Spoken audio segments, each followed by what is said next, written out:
ਵਾਹਿਗੁਰੂ जी का खालसा वाहिगुरू जी की फतेह। Punjabi audio book YouTube channel ਸੁਣ ਰਹੇ ਸਾਰੇ ਸਰੋਤਿਆਂ ਨੂੰ ਮੇਰੇ ਮਨਿੰਦਰ ਕੌਰ ਵੱਲੋਂ ਪਿਆਰ ਭਰੀ ਸਤਿ ਸ਼੍ਰੀ ਅਕਾਲ। ਕਿਤਾਬ ਦਾ ਸਿਰਲੇਖ ਡਾਕਟਰ ਅੰਬੇਡਕਰ ਸਿੱਖ ਕਿਉਂ ਨਾ ਬਣ ਸਕੇ, ਦੋਸ਼ੀ ਕੌਣ? ਲੇਖਕ ਮਾਲ ਸਿੰਘ।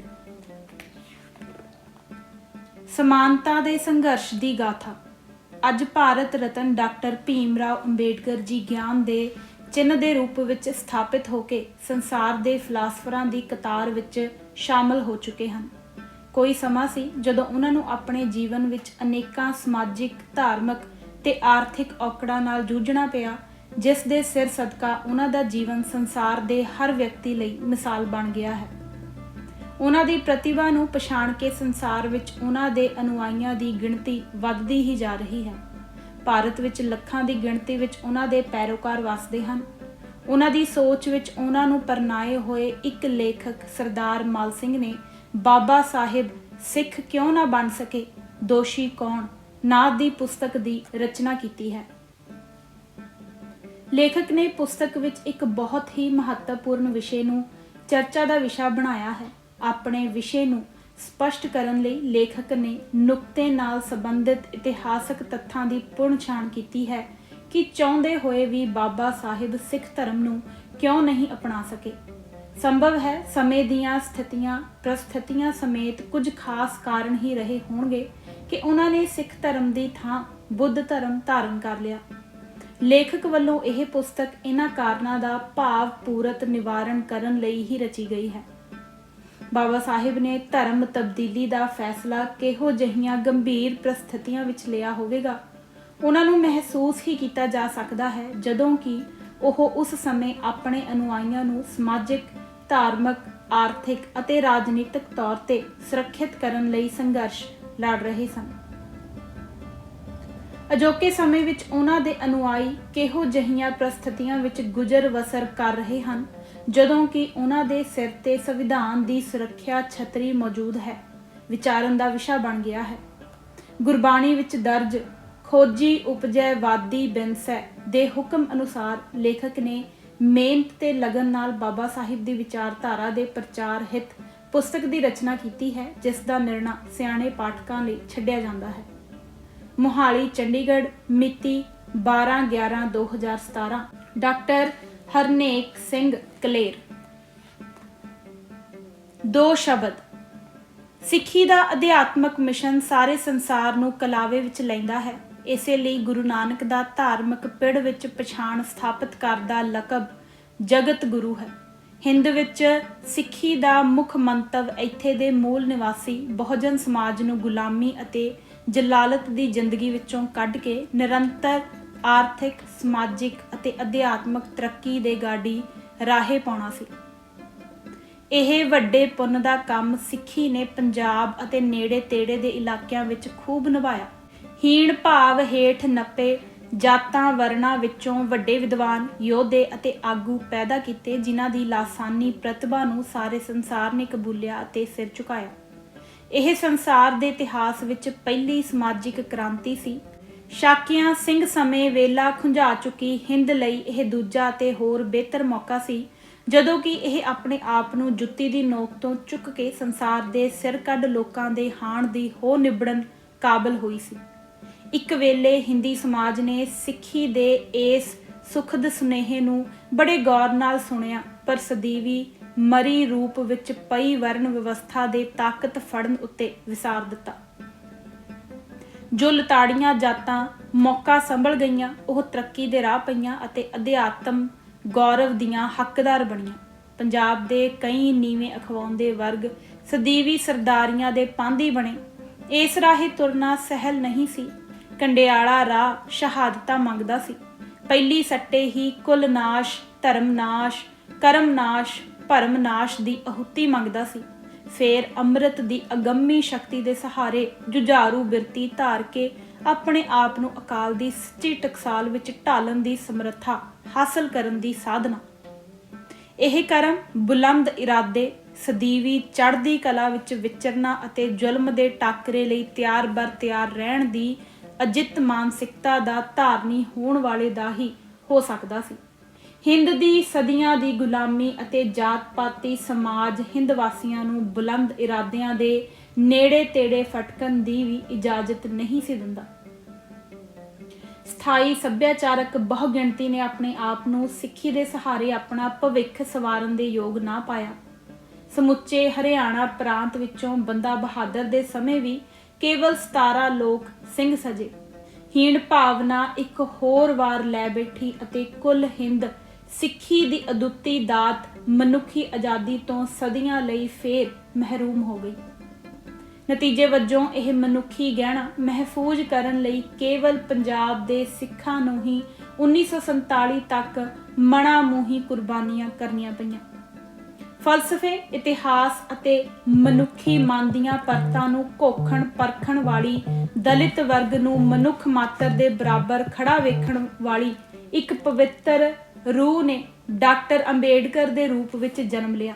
ਉਸਨੇ ਦਹਿਸ਼ਦੀਆਂ ਦੇ ਇਤਿਹਾਸ ਨੂੰ ਫਰੋਲ ਕੇ ਸਿੱਟਾ ਕੱਢਿਆ ਕਿ ਦਲਿਤਾਂ ਲਈ ਮਨੁੱਖੀ ਬਰਾਬਰੀ ਦੀ ਟੀਸੀ ਉੱਤੇ ਪਹੁੰਚਣ ਦਾ ਸਭ ਤੋਂ ਸੌਖਾ ਰਾਹ ਸਿੱਖੀ ਦੇ ਵਿਹੜੇ ਵਿੱਚੋਂ ਹੋ ਕੇ ਜਾਂਦਾ ਹੈ।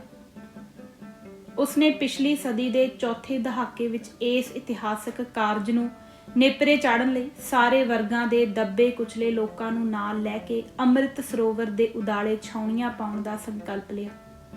ਮਹਾਰਾਜਾ ਪਟਿਆਲਾ ਭੁਪਿੰਦਰ ਸਿੰਘ ਸਮੇਤ ਸਮੇਂ ਦੇ ਸਾਰੇ ਸਿੱਖ ਆਗੂਆਂ ਨੇ ਇਸ ਸੰਕਲਪ ਨੂੰ ਸਿੱਖੀ ਦੇ ਲੋਕ ਕਲਿਆਣ ਦੇ ਬਿਰਧ ਨੂੰ ਰੂਪਮਾਨ ਕਰਨ ਦਾ ਵੱਡਾ ਜ਼ਰੀਆ ਸਮਝ ਕੇ ਗੱਲ ਨਾਲ ਲਾਇਆ।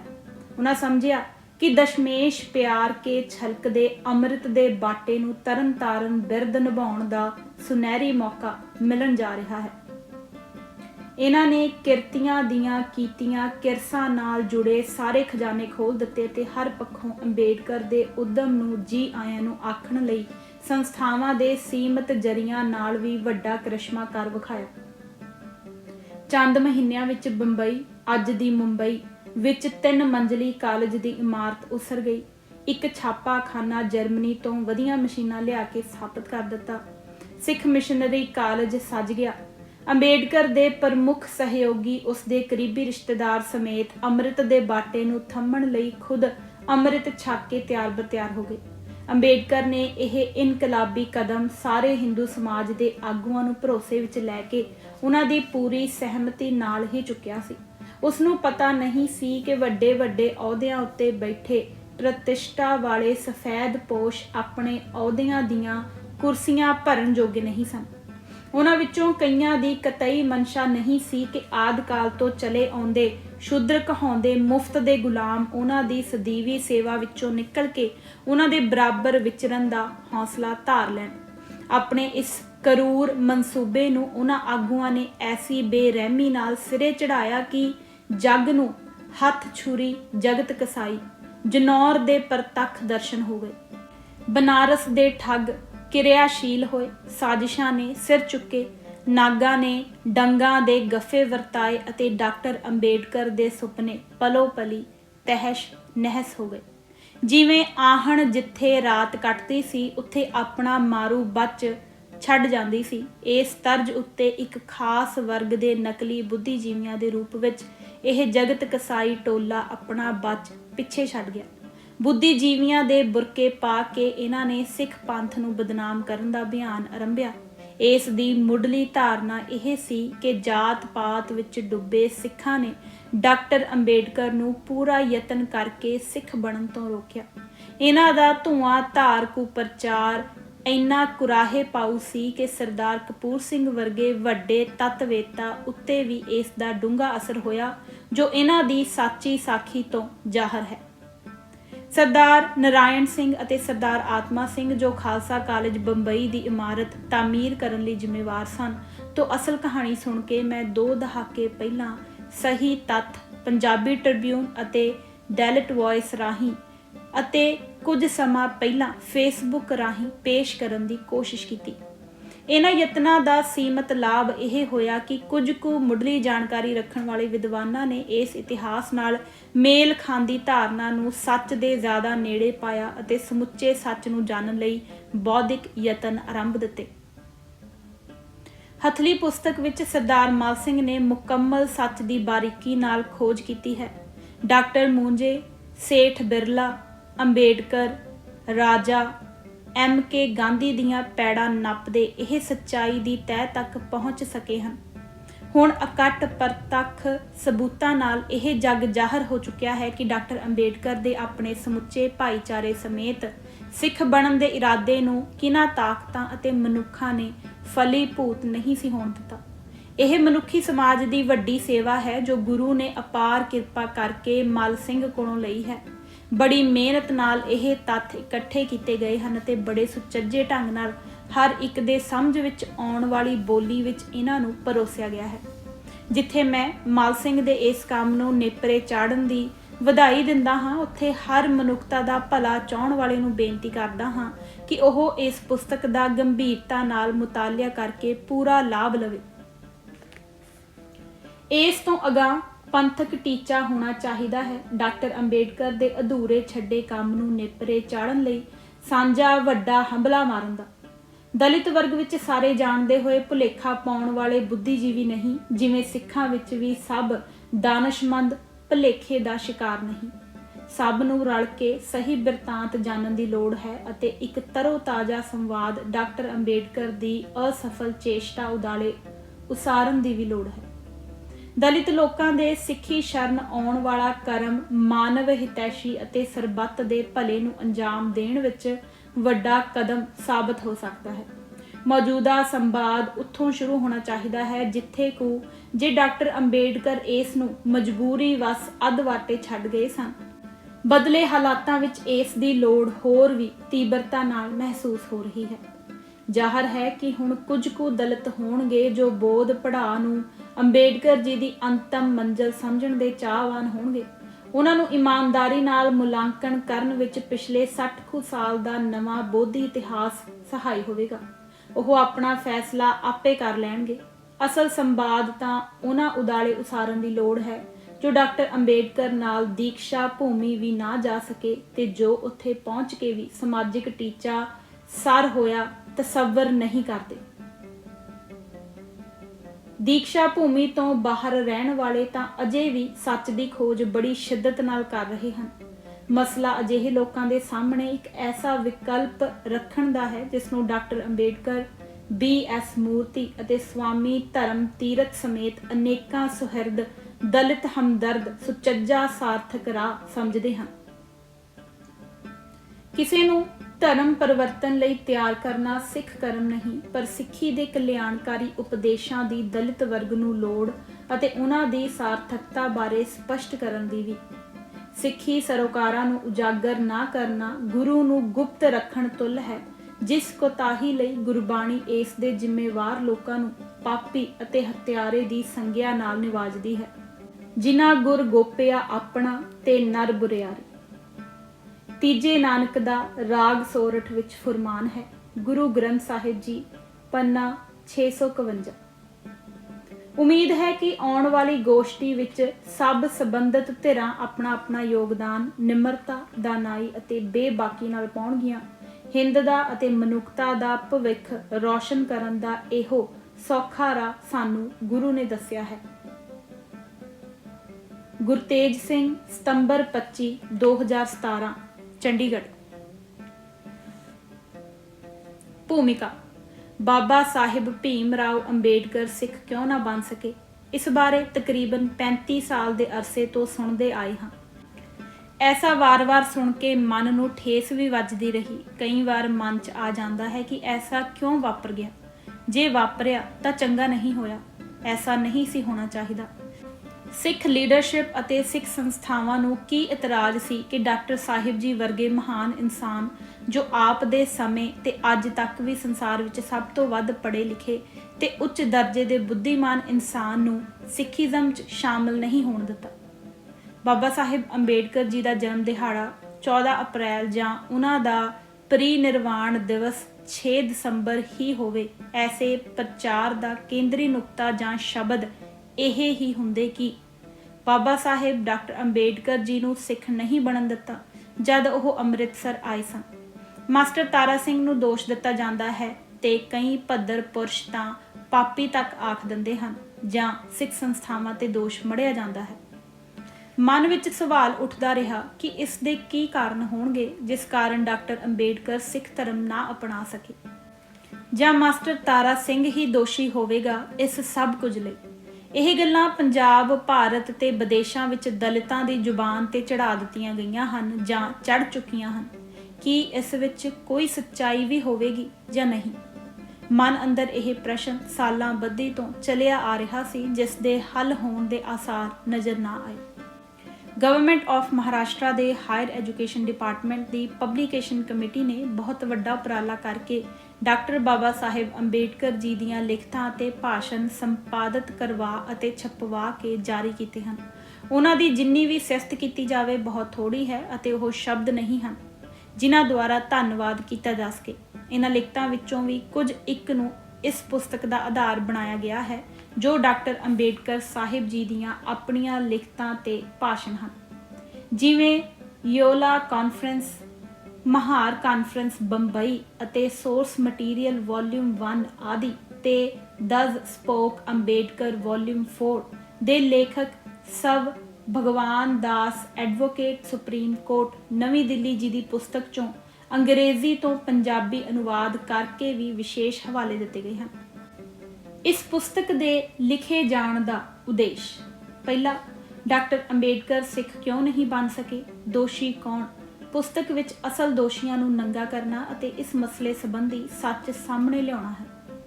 ਦੂਜਾ, ਪੰਜਾਬ ਦੇਸ਼, ਭਾਰਤ ਤੇ ਸੰਸਾਰ ਅੰਦਰ ਜੱਟ ਸਿੱਖਾਂ ਤੇ ਦਲਿਤਾਂ ਦਰਮਿਆਨ ਆਪਸੀ ਨਫ਼ਰਤ ਦੂਰ ਹੋਵੇ ਤੇ ਇਹ ਭਾਈਚਾਰੇ ਨਵੇਂ ਸਿਰਿਓਂ ਸਮਾਜਿਕ, ਧਾਰਮਿਕ ਅਤੇ ਸਿਆਸੀ ਖੇਤਰ 'ਚ ਦੇਸ਼ ਦੇ ਹਾਲਾਤਾਂ ਨੂੰ ਧਿਆਨ 'ਚ ਰੱਖਦੇ ਹੋਏ ਇੱਥੋਂ ਦੇ ਮੂਲ ਨਿਵਾਸੀਆਂ ਦੇ ਦੁੱਖ ਦਰਦਾਂ ਦੇ ਖਾਤਮੇ ਤੇ ਮੁਕਤੀ ਲਈ ਰਾਹ ਲੈਣ।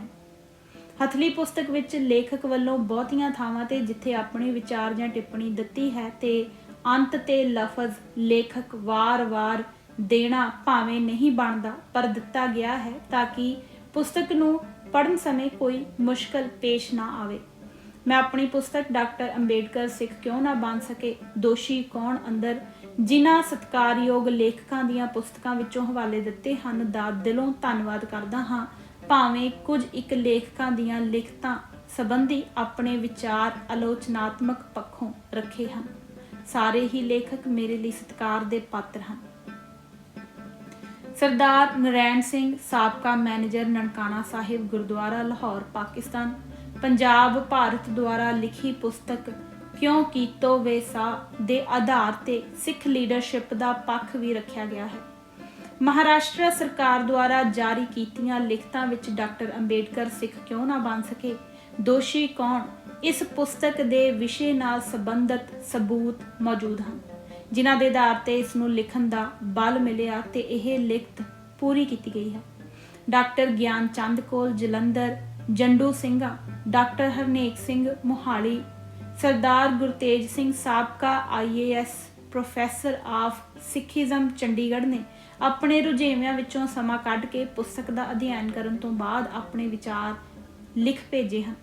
ਸਰਦਾਰ ਗੁਰਬਚਨ ਸਿੰਘ, ਸ਼ਕਤੀ ਨਗਰ, ਜਲੰਧਰ ਅਤੇ ਡਾਕਟਰ ਨਵਜੋਤ ਕੌਰ, ਪੰਜਾਬ ਯੂਨੀਵਰਸਿਟੀ, ਚੰਡੀਗੜ੍ਹ ਨੇ ਵੀ ਖਰੜੇ ਨੂੰ ਵਾਚ ਕੇ ਆਪਣੀ ਵਡਮੁੱਲੀ ਰਾਏ ਦੇ ਮੇਰੀ ਹੌਸਲਾ ਵਧਾਈ ਕੀਤੀ ਹੈ। ਮੈਂ ਇਹਨਾਂ ਸਤਿਕਾਰਯੋਗ ਬੁੱਧੀਮਾਨ ਸ਼ਖਸੀਅਤਾਂ ਦਾ ਦਿਲੋਂ ਧੰਨਵਾਦ ਕਰਦਾ ਹਾਂ। ਪਾਠਕਾਂ ਵੱਲੋਂ ਸੁਝਾਵਾਂ ਤੇ ਵਿਚਾਰਾਂ ਦੀ ਉਡੀਕ ਕਰਾਂਗਾ। ਮਿਤੀ 13 ਅਪ੍ਰੈਲ 2018, ਮਾਲ ਸਿੰਘ। ਦੂਜੇ ਸੰਸਕਰਣ ਬਾਰੇ: ਡਾਕਟਰ ਅੰਬੇਡਕਰ ਸਿੱਖ ਕਿਉਂ ਨਾ ਬਣ ਸਕੇ, ਦੋਸ਼ੀ ਕੌਣ ਦਾ ਪਹਿਲਾ ਐਡੀਸ਼ਨ 13 ਅਪ੍ਰੈਲ 2018 ਨੂੰ ਛਪ ਕੇ ਤਿਆਰ ਹੋਇਆ ਸੀ। ਇਸ ਪੁਸਤਕ ਵਿੱਚ ਕਿਤੇ-ਕਿਤੇ ਸ਼ਬਦਾਂ ਦੀਆਂ ਗਲਤੀਆਂ ਸਨ, ਦੁਬਾਰਾ ਪੜ੍ਹ ਕੇ ਉਸ ਨੂੰ ਠੀਕ ਕਰ ਦਿੱਤਾ ਗਿਆ ਹੈ। ਕਈ ਥਾਈਂ ਦੁਹਰਾਓ ਸੀ, ਉਹ ਵੀ ਖਤਮ ਕਰਕੇ ਠੀਕ ਕਰ ਦਿੱਤੇ ਗਏ ਹਨ। ਕੁਝ ਚੈਪਟਰ ਅੱਗੇ ਪਿੱਛੇ ਸਨ, ਉਹਨਾਂ ਨੂੰ ਯੋਗ ਥਾਂ ਉੱਪਰ ਲੈ ਜਾਇਆ ਗਿਆ ਹੈ। ਕੁਝ ਚੈਪਟਰ ਜਿਨ੍ਹਾਂ ਦਾ ਉਪਰੋਕਤ ਵਿਸ਼ੇ ਨਾਲ ਸਿੱਧਾ ਸੰਬੰਧ ਨਹੀਂ ਸੀ ਜਾਂ ਮੇਰੀ ਲਿਖਤ ਨਹੀਂ ਸੀ, ਉਹ ਵੀ ਪੁਸਤਕ ਵਿੱਚੋਂ ਕੱਢ ਦਿੱਤੇ ਗਏ ਹਨ ਤਾਂ ਕਿ ਇਸ ਦਾ ਆਕਾਰ ਕੁਝ ਘਟ ਜਾਵੇ। ਬਹੁਤ ਸਾਰਾ ਫਰਕ ਪੈ ਗਿਆ ਹੈ। ਦੂਸਰੇ ਐਡੀਸ਼ਨ ਵਿੱਚ ਤਕਰੀਬਨ ਸਫ਼ੇ ਜੋ ਉਪਰੋਕਤ ਵਿਸ਼ੇ ਨਾਲ ਸਿੱਧੇ ਸੰਬੰਧਿਤ ਹਨ ਤੇ ਲਗਭਗ ਅਨੇਕਾਂ ਹਵਾਲਿਆਂ ਨਾਲ ਆਧਾਰਿਤ ਤੇ ਭਰਪੂਰ ਹਨ, ਰੱਖੇ ਗਏ ਹਨ। ਮਹਾਰਾਸ਼ਟਰ ਸਰਕਾਰ ਦੇ ਐਜੂਕੇਸ਼ਨ ਵਿਭਾਗ ਦੁਆਰਾ ਜਾਰੀ ਕੀਤੇ ਡਾਕਟਰ BSA ਰਾਈਟਿੰਗਸ ਐਂਡ ਸਪੀਚਿਸ ਦੇ ਵੱਖ-ਵੱਖ ਵੋਲਿਊਮਸ ਦੀਆਂ ਲਿਖਤਾਂ ਵਿੱਚੋਂ ਤੇ ਸ਼੍ਰੀ ਭਗਵਾਨ ਦਾਸ ਐਡਵੋਕੇਟ ND ਦੀ ਪੁਸਤਕ ਦਜ਼ ਸਪੋਕ ਅੰਬੇਡਕਰ ਵੋਲਿਊਮ 4 ਦੀ ਲਿਖਤ ਦਾ ਅਨੁਵਾਦ ਅੰਗਰੇਜ਼ੀ ਤੋਂ ਪੰਜਾਬੀ 'ਚ ਮੈਂ ਆਪ ਹੀ ਕੀਤਾ ਹੈ।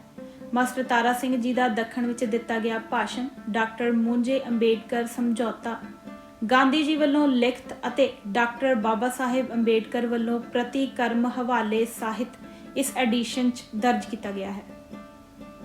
ਪੁਸਤਕ ਦੇ ਪਹਿਲੇ ਸੰਸਕਰਣ ਵਿੱਚ ਹੋਰ ਵੀ ਜਿੱਥੇ-ਜਿੱਥੇ ਲੋੜ ਸੀ ਸੁਧਾਰ ਕਰ ਦਿੱਤਾ ਗਿਆ ਹੈ ਤਾਂ ਕਿ ਅਗਲਾ ਐਡੀਸ਼ਨ ਛਪਣ ਯੋਗ ਹੋ ਕੇ ਤਿਆਰ ਹੋ ਸਕੇ। Shri Lekh Raj Nayyar retired chief income tax commissioner ji ਦਾ ਮੈਂ ਉਹਨਾਂ ਵੱਲੋਂ ਪੁਸਤਕ ਦੀ ਸੇਵਾ ਲਈ ਤਹਿ ਦਿਲ ਤੋਂ ਧੰਨਵਾਦ ਕਰਦਾ ਹਾਂ। ਮਿਤੀ 20 ਨਵੰਬਰ 2021 ਮਲ ਸਿੰਘ। ਦੋਸ਼ੀ ਕੌਣ? ਬਾਬਾ ਸਾਹਿਬ ਭੀਮ ਰਾਓ ਜੀ ਅੰਬੇਡਕਰ 20ਵੀਂ ਸਦੀ 'ਚ ਸੰਸਾਰ ਪੱਧਰ ਦੇ ਮਹਾਨ ਇਨਸਾਨ, ਮਹਾਪੁਰਸ਼, ਉੱਚ ਕੋਟੀ ਦੇ ਵਿਦਵਾਨ, ਸੰਸਾਰ ਭਰ ਦੇ ਗ੍ਰੰਥਾਂ ਦੀ ਸਿੱਖਿਆ ਦਾ ਗਿਆਨ ਰੱਖਣ ਵਾਲੇ ਦਾਰਸ਼ਨਿਕ, ਫਿਲਾਸਫਰ, ਬੈਰਿਸਟਰ, ਸਾਇੰਸ ਦੇ ਡਾਕਟਰ, ਅਰਥ ਸ਼ਾਸਤਰੀ, ਕਾਨੂੰਨ ਦੇ ਮਾਹਰ ਪ੍ਰੋਫੈਸਰ ਤੇ ਆਜ਼ਾਦ ਭਾਰਤ ਨੂੰ ਭਾਰਤੀ ਸੰਵਿਧਾਨ ਦੇਣ ਵਾਲੇ ਹੋਏ ਹਨ। ਡਾਕਟਰ ਅੰਬੇਡਕਰ ਜੀ ਨੇ ਆਪਣਾ ਜੀਵਨ ਬਚਪਨ ਤੋਂ ਹੀ ਅੱਤ ਦੀਆਂ ਮੁਸ਼ਕਲਾਂ, ਤੰਗੀਆਂ ਚੋਂ ਲੰਘਦਿਆਂ ਹੀ ਗੁਜ਼ਾਰਿਆ ਅਤੇ ਦੇਸ਼ ਵਿਦੇਸ਼ ਤੋਂ ਉੱਚ ਦਰਜੇ ਦੀ ਵਿੱਦਿਆ ਪ੍ਰਾਪਤ ਕੀਤੀ। ਹਿੰਦੁਸਤਾਨੀ ਭਾਰਤੀ ਸਮਾਜ ਉੱਪਰ ਜਾਤ-ਪਾਤ ਦੇ ਜਨਮਦਾਤਾਵਾਂ ਅਤੇ ਇਹਦੇ ਸੰਚਾਲਕਾਂ ਦੀ ਦੇਣ ਜਾਤ-ਪਾਤ ਸਿਸਟਮ ਅਧੀਨ ਦੇਸ਼ ਅੰਦਰ 4 ਵਰਨਾਂ ਬ੍ਰਾਹਮਣ, ਕਸ਼ਤਰੀ, ਵੈਸ਼, ਸ਼ੂਦਰ, ਅਤੀ ਸ਼ੂਦਰ, ਅਛੂਤ ਤੇ ਹਜ਼ਾਰਾਂ ਜਾਤਾਂ ਗੋਤਾਂ 'ਚ ਵੰਡੇ ਹੋਏ ਸਮਾਜ ਅੰਦਰ ਬ੍ਰਾਹਮਣਾਂ ਦੁਆਰਾ ਕਸ਼ਤਰੀਆਂ ਤੋਂ ਲੈ ਕੇ ਹੇਠਾਂ ਅਛੂਤਾਂ ਤੇ ਇਤਿਹਾਸ ਅੰਦਰ ਕੀਤੇ ਹੋਏ ਜਬਰ ਜ਼ੁਲਮਾਂ, ਵਿਤਕਰਿਆਂ, ਔਰਤ ਜਾਤ ਦੇ ਪੈਰਾਂ 'ਚ ਪਾਈਆਂ ਬੇੜੀਆਂ, ਗੁਲਾਮੀ ਨੂੰ ਦੇਖਿਆ। ਹਿੰਦੁਸਤਾਨੀ ਸੰਸਕ੍ਰਿਤੀ ਦੇ ਗ੍ਰੰਥਾਂ, ਵੇਦਾਂ, ਸ਼ਾਸਤਰਾਂ, ਮਨੂ ਸਮ੍ਰਿਤੀ ਆਦਿ ਨੂੰ ਵਾਚਿਆ ਤੇ ਅਧਿਐਨ ਕਰਦਿਆਂ ਨਿਖਾਰ ਕੇ ਦੇਖਿਆ ਹੀ ਨਹੀਂ ਬਲਕਿ ਆਪਣੇ ਹੱਥਾਂ ਨਾਲ ਆਲੋਚਨਾਤਮਕ ਦ੍ਰਿਸ਼ਟੀ ਤੋਂ ਢੇਰ ਸਾਰੇ ਕਾਗਜ਼ਾਂ ਦੀ ਹਿੱਕ ਤੇ ਲਿਖਦਿਆਂ ਹੋਇਆਂ ਪੁਸਤਕਾਂ ਦੇ ਰੂਪ ਵਿੱਚ ਤਿਆਰ ਕਰਕੇ 6 ਵੱਡੇ ਟਰੰਕਾਂ 'ਚ ਬੰਦ ਕਰ ਜਿੰਦਰੇ ਲਾ ਕੇ ਆਉਣ ਵਾਲੀਆਂ ਪੀੜ੍ਹੀਆਂ ਤੇ ਵਿਦਵਾਨਾਂ ਵਿਦਿਆਰਥੀਆਂ ਲਈ ਰੱਖ 6 ਦਸੰਬਰ 1956 ਦੀ ਅੱਧੀ ਰਾਤ ਤੋਂ ਬਾਅਦ ਇਸ ਫਾਨੀ ਸੰਸਾਰ ਤੋਂ ਸਦਾ ਲਈ ਕੂਚ ਕਰ ਨਿਰਵਾਣ ਪ੍ਰਾਪਤ ਕਰ ਗਏ। ਆਪ ਜੀ ਨੇ ਆਪਣੇ ਹੱਥੀਂ ਵੀ ਕੁਝ ਪੁਸਤਕਾਂ ਜਿਉਂਦੇ ਜੀ ਛਪਵਾਈਆਂ ਤੇ ਜਾਰੀ ਕੀਤੀਆਂ ਸਨ। ਬਾਬਾ ਸਾਹਿਬ ਜੀ ਦੀਆਂ ਲਿਖਤਾਂ ਮਹਾਰਾਸ਼ਟਰ ਦੇ ਐਜੂਕੇਸ਼ਨ ਡਿਪਾਰਟਮੈਂਟ ਨੇ ਛਪਵਾ ਕੇ 1982 ਤੋਂ ਜਾਰੀ ਕਰਨੀਆਂ ਸ਼ੁਰੂ ਕੀਤੀਆਂ ਤੇ ਅੱਜ ਤੱਕ ਲਿਖਤਾਂ ਤੇ ਭਾਸ਼ਣ ਵੱਡੇ ਵੋਲਿਊਮਸ 'ਚ ਜਾਰੀ ਹੋਈਆਂ ਹਨ, ਜਿਨ੍ਹਾਂ ਦੀ ਗਿਣਤੀ ਤਕਰੀਬਨ 30 ਹੈ, ਜੋ ਬਹੁਤੀਆਂ ਅੰਗਰੇਜ਼ੀ ਵਿੱਚ ਅਤੇ ਆਖਰੀ ਵੋਲਿਊਮ ਮਰਾਠੀ ਵਿੱਚ ਹਨ। ਇਹਨਾਂ ਦਾ ਅਨੁਵਾਦ ਹਿੰਦੀ ਵਿੱਚ ਵੀ ਮਹਾਰਾਸ਼ਟਰ ਸਰਕਾਰ ਜਾਰੀ ਕਰ ਚੁੱਕੀ ਹੈ। ਭਾਰਤ ਸਰਕਾਰ ਦੇ secret letter number 12609/H special branch CID Bombay dated 12 ਦਸੰਬਰ 1956 ਦੇ ਅਨੁਸਾਰ ਲਗਭਗ 4 ਲੱਖ ਲੋਕਾਂ ਦੀ ਭੀੜ ਇਸ ਮਹਾਨ ਹਸਤੀ, ਜਿਸ ਦਾ ਸਮਾਜਿਕ ਪਿਛੋਕੜ ਜਾਤ-ਪਾਤੀ ਵੰਡਾਂ ਅਨੁਸਾਰ ਜਨਮ ਮਹਾਰ ਜਾਤੀ 'ਚ 14 ਅਪ੍ਰੈਲ 1891 ਈਸਵੀ ਨੂੰ ਬੜੌਦਾ ਰਿਆਸਤ ਦੀ ਛਾਉਣੀ 'ਚ ਮਹੂ ਵਿਖੇ ਹੋਇਆ, ਜੋ ਇਸ ਸਮੇਂ ਮੱਧ ਪ੍ਰਦੇਸ਼ ਦੇ ਜ਼ਿਲ੍ਹਾ ਇੰਦੌਰ ਦਾ ਹਿੱਸਾ ਹੈ। ਸੂਬੇਦਾਰ ਰਾਮ ਜੀ ਦੇ ਘਰ ਹੋਇਆ। 5-6 ਸਾਲ ਦੀ ਉਮਰ ਵਿੱਚ ਆਪ ਜੀ ਦੀ ਮਾਤਾ ਜੀ ਦਾ ਦੇਹਾਂਤ ਹੋ ਗਿਆ। ਆਪ ਜੀ ਦੇ ਪਿਤਾ ਨੇ ਬਾਬਾ ਸਾਹਿਬ ਨੂੰ ਬਾਲ ਉਮਰੇ ਸਕੂਲ ਦਾਖਲ ਕਰਵਾਉਂਦੇ ਸਮੇਂ ਉਪਨਾਮ ਅੰਬਾਵੇਡਕਰ ਲਿਖਵਾਇਆ, ਜੋ 9ਵੀਂ ਕਲਾਸ ਤੋਂ ਅੱਗੇ 10ਵੀਂ ਜਮਾਤ ਵਿੱਚ ਆਪ ਜੀ ਦੇ ਅਧਿਆਪਕ ਨੇ ਉਪਨਾਮ ਬੋਲਣ 'ਚ ਔਖਾ ਲੱਗਣ ਕਰਕੇ ਰਜਿਸਟਰ ਵਿੱਚ ਅੰਬੇਡਕਰ ਦਰਜ ਕਰ ਦਿੱਤਾ, ਜੋ ਬਾਅਦ ਵਿੱਚ ਇਹ ਪ੍ਰਚਲਿਤ ਹੋਇਆ। ਇਸ ਪੁਸਤਕ ਦਾ ਵਿਸ਼ਾ ਬਾਬਾ ਸਾਹਿਬ ਭੀਮ ਰਾਓ ਅੰਬੇਡਕਰ ਜੀ ਦੀ ਜੀਵਨੀ ਲਿਖਣਾ ਨਹੀਂ ਹੈ। ਇਸ ਮਹਾਨ ਇਨਸਾਨ ਨਾਲ ਵੀ ਇਸ ਜਾਤ-ਪਾਤੀ ਸਮਾਜ ਨੇ ਕੋਈ ਘੱਟ ਨਹੀਂ ਗੁਜ਼ਾਰੀ। ਜਾਤ-ਪਾਤ ਸਿਸਟਮ ਦੇ ਮਾਰੂ ਅਸਰਾਂ ਨੂੰ ਤੇ ਸੱਟਾਂ ਨੂੰ ਡਾਕਟਰ ਅੰਬੇਡਕਰ ਜੀ ਨੇ ਆਪਣੇ ਜੀਵਨ 'ਚ ਹੰਢਾਇਆ ਵੀ ਤੇ ਸਮਾਜ ਅੰਦਰ ਗੌਰ ਨਾਲ ਦੇਖਿਆ ਤੇ ਆਪਣੀ ਉੱਚ ਬੁੱਧੀ, ਨਿਰਮਲ ਤੇ ਕੋਮਲ ਮਨ 'ਚ ਬਿਠਾ ਲਿਆ।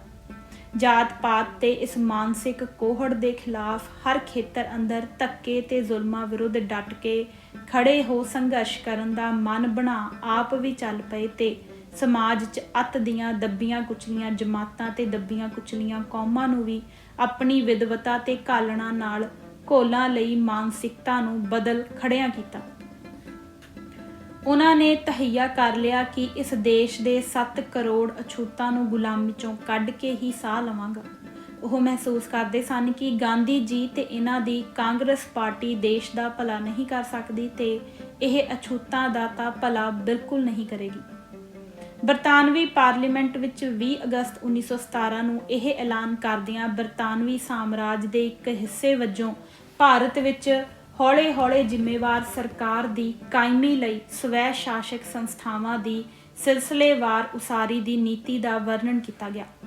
ਹਿੰਦੁਸਤਾਨ ਵਾਸਤੇ ਸਕੱਤਰ ਮੌਂਟੈਗੂ, ਜਿਸ ਨੇ ਇਹ ਐਲਾਨ ਕੀਤਾ ਸੀ ਕਿ ਭਾਰਤ ਦੇ ਹਾਲਾਤ ਜਾਣਨ ਲਈ ਭਾਰਤ ਆਇਆ। ਨਵੰਬਰ-ਦਸੰਬਰ 1917 ਵਿੱਚ ਵੱਖ-ਵੱਖ ਧਿਰਾਂ, ਸੰਸਥਾਵਾਂ ਤੇ ਵਿਅਕਤੀਆਂ ਨੇ ਤਰ੍ਹਾਂ-ਤਰ੍ਹਾਂ ਦੀਆਂ ਮੰਗਾਂ ਪੇਸ਼ ਕੀਤੀਆਂ। ਭਾਰਤ ਦੇ ਇਤਿਹਾਸ ਅੰਦਰ ਪਹਿਲਾ ਸਮਾਂ ਸੀ ਜਦੋਂ ਅਛੂਤਾਂ ਨੂੰ ਆਪਣੀਆਂ ਮੰਗਾਂ ਪੇਸ਼ ਕਰਨ ਦਾ ਅਵਸਰ ਨਸੀਬ ਹੋਇਆ। ਇੱਥੋਂ ਹੀ ਬਾਬਾ ਸਾਹਿਬ ਨੇ ਆਪਣਾ ਫਰਜ਼ ਪਛਾਣ ਸੰਘਰਸ਼ ਦਾ ਰਾਹ ਲੈ ਲਿਆ।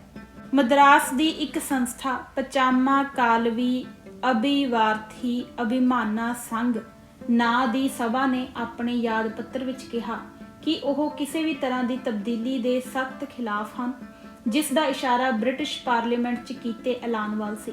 ਉਹਨਾਂ ਕਿਹਾ, ਸਾਨੂੰ ਬ੍ਰਾਹਮਣਾਂ ਦੀ ਗੁਲਾਮੀ ਤੋਂ ਬਚਾਇਆ ਜਾਏ। ਡਾਕਟਰ ਅੰਬੇਡਕਰ ਜੀਵਨ ਤੇ ਮਿਸ਼ਨ ਪੰਨਾ 43। ਮਦਰਾਸ ਦੇ ਆਦਿ ਦਰਾਵੜ ਜਨਸੰਘ, ਜੋ 60 ਲੱਖ ਕਬੀਲਿਆਂ ਦਾ ਪ੍ਰਤੀਨਿਧ ਸੀ, ਨੇ ਵੀ ਸਖਤ ਰੋਸ ਪ੍ਰਗਟ ਕਰਦੇ ਹੋਏ ਕਿਹਾ ਕਿ ਹਿੰਦੂ ਸਾਨੂੰ ਕੋੜੀਆਂ ਤੋਂ ਵੀ ਭੈੜਾ ਸਮਝਦੇ ਹਨ ਅਤੇ ਅਛੂਤਾਂ ਦੀ ਉੱਨਤੀ ਦੇ ਵਿਰੁੱਧ ਹਨ।